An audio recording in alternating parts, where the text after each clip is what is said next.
అదరగొట్టే కారం రంగు రుచి ఆచి కారం పొడి. ఇటీవల కాలంలో బస్సు ప్రమాద ఘటనలు తీవ్ర భయాందోళనకు గురి చేస్తున్న సందర్భాన్ని చూస్తున్నాం. మన రాష్ట్రమే కానీ పక్క రాష్ట్రాల్లోనే కానీ ఎక్కడైనా కూడా ఈ బస్సు ప్రమాద ఘటనలు అనేటివి తీవ్ర ఆందోళనకు గురి చేస్తున్నాయి. ఇప్పుడు మన దేశంలోనే కాదు ఇతర దేశాలలో కూడా ఈ బస్సు ప్రమాద తాలూకు సంఘటన ఇప్పుడు మరింత విస్తుపోయే ఘటనగా మారింది. ఎందుకంటే చిన్న సన్న ఘటన కాదు ఇది. భారీ ఎత్తున జరిగినటువంటి ఈ బస్సు ప్రమాదంలో 37 మంది చనిపోయినట్టుగా తెలుస్తుంది. అతివేగం, డ్రైవర్ నిర్లక్ష్యం కారణంగా ఎందరో అమాయక జీవులు ఇప్పటికే బలైపోతున్న సంఘటనలు చూస్తున్నాం. వరుసగా జరుగుతున్న ప్రమాదాలు. తాజాగా దక్షిణ అమెరికాలోని పెరు దేశంలో ఒక భయంకరమైనటువంటి బస్సు ప్రమాద ఘటన చోటు చేసుకుంది. ఈ దుర్ఘటనలో దాదాపు 37 మందికి పైగా ప్రయాణికులు, అందులో ప్రయాణిస్తున్నటువంటి వారు ప్రాణాలు కోల్పోయారు. ఈ విషాదకరమైనటువంటి ఘటన దక్షిణ పెరులోని అరెక్విపా ప్రాంతంలో చోటు చేసుకుంది. స్థానిక మీడియా అందించినటువంటి సమాచారం మేరకు రాజధాని లిమా నుంచి మారుమూల ప్రాంతమైనటువంటి ప్యూర్టో ఇన్కా వైపు వెళ్తున్నటువంటి ఒక ప్యాసింజర్ బస్సు అదుపు తప్పింది. బస్సు వేగంగా వస్తున్నటువంటి ఒక పికప్ వ్యాన్ను ఢీకొట్టింది. ఇక ఆ వెంటనే బస్సు డ్రైవర్ నియంత్రణ కోల్పోవడంతో అది రోడ్డుపై నుంచి కింద ఉన్న సుమారు 100 మీటర్ల లోతైనటువంటి ఒక లోయలోకి పల్టీలు కొట్టుకుంటూ దూసుకువెళ్ళింది.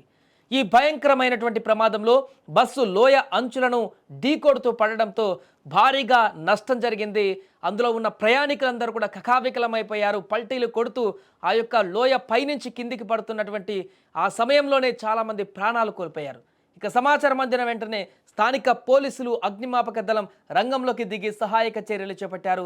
బస్సు దాదాపుగా నుజ్జు కావడంతో అందులో ప్రయాణిస్తున్న 37 మంది ప్రయాణికులు స్పాట్లోనే మృతి చెందారు. వీరిలో కొందరు చిన్నారులు కూడా ఉన్నారు. గాయపడిన వారిని హుటాహుటిన సమీపంలోని ఆసుపత్రులకు తరలించారు. లోయ చాలా లోతుగా ఉండటం, ముఖ్యంగా ఆ ప్రాంతం కొండల మధ్య ఉండడంతో రెస్క్యూ ఆపరేషన్ కూడా చాలా క్లిష్టంగా మారింది. గాయపడిన వారిలో కొందరి పరిస్థితి విషమంగా ఉన్నట్లు తెలుస్తుంది. పెరులో రోడ్డు ప్రమాదాలు సాధారణంగానే ఎక్కువగా జరుగుతుంటాయి. ఆ ప్రాంతాలలో ముఖ్యంగా కొండ ప్రాంతాలలోని రోడ్లపైన అయితే అతివేగం కారణంగా ఇలాంటి ఘోర ఘటనలు తరచూ జరుగుతుంటాయి. ఈ ప్రమాదానికి ఖచ్చితమైనటువంటి కారణాలపైన స్థానిక అధికారులు దర్యాప్తునైతే ప్రారంభించారు.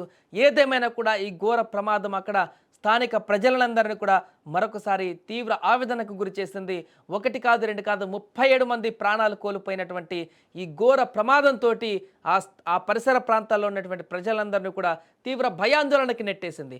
గతంలో కూడా జరిగాయి, అనేక ప్రమాదాలు జరుగుతూనే ఉన్నాయి. అయినా మరలా ఆ బస్సు ప్రమాదం జరగడం పట్ల అక్కడ ఉన్నటువంటి స్థానికులు కూడా తీవ్ర ఆగ్రహాన్ని వ్యక్తం చేస్తున్నారు. అంటే ఆ ప్రాంతం అంతా కూడా కొండలతో కూడుకున్నటువంటి ప్రాంతాలు కాబట్టి కొంత జాగ్రత్త వహించి ప్రయాణం కొనసాగిస్తే ఇలాంటి ప్రమాదాలు చోటు చేసుకో. కానీ డ్రైవర్ నిర్లక్ష్యం కారణంగానో, ఎదుటి వ్యక్తులు చేసేటువంటి నిర్లక్ష్యం కారణంగానో పూర్తిగా ప్రమాదాలు జరిగి ఇలా అమాయకులు అందులో కూర్చొని తమ గమ్యస్థానానికి వెళ్ళవలసినటువంటి అమాయక ప్రాణాలైతే బలవుతున్నాయి. ఇప్పుడు తాజాగా మరొక ప్రమాదంలో 37 మంది ప్రాణాలు కోల్పోవడం అయితే తీవ్ర దిగ్భ్రాంతిగా మారింది. అంటే వరుసగా మన దగ్గర జరుగుతున్నటువంటి ఘటనలు చూస్తున్న సందర్భంలో ఇప్పుడు అమెరికాలో కూడా అలాంటి తరహాలోనే ఒక బస్సు ప్రమాదం జరగడం అనేది తీవ్ర ఆందోళనగా మారింది. ప్రస్తుతం ఈ యొక్క వార్త వైరల్గా మారింది.